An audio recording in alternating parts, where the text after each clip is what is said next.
સળગાવેલી હાલતમાં કઈ રીતે ડિટેક્શન થયું અને શું હતું સમગ્ર મામલો? આજથી 2 દિવસ પહેલાં જે લાશ આજી ડેમ પોલીસ સ્ટેશન વિસ્તારમાં અર્ધ બળેલી હાલતમાં મળી આવેલી, એમાં વિપુલભાઈ છે એમનું મૃત્યુ થયેલું અને પાછળથી ઓળખાણ થયેલી કે શરૂઆતમાં તો કોણ મરણ જનાર છે એની ઓળખ નહોતી. ત્યારબાદ એમની ઓળખ થઈ મરણ જનાર કોણ છે અને ત્યારબાદ આરોપીને પકડવામાં આવ્યા. એમાં હકીકત એવી છે કે આ જે મરણ જનાર છે વિપુલભાઈ, એમને શામળભાઈ અને મેહુલભાઈ છે વકાતર, એમને 8 લાખ રૂપિયા આપેલા હતા.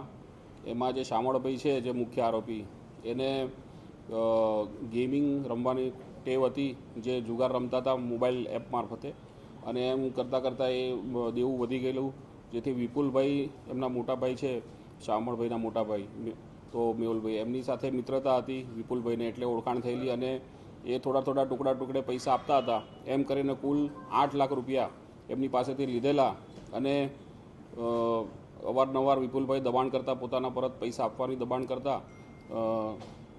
આમની પાસે પૈસા ન હોવાના કારણે આરોપીઓએ પ્લાનિંગ કરીને રિક્ષામાં બેસાડી આરોપીને અને રિક્ષાના જે ક્લચનું જે સળિયું એ છે તાર, એના વડે ગળે ટૂંપો દઈને મારી નાખેલો રિક્ષામાં અને લાશને પછી અવાવરૂ જગ્યાએ સગે વગે કરીને તેને પુરાવાનો નાશ કરવા માટે પેટ્રોલથી છાંટીને એમને બાળી દેવામાં આવેલા.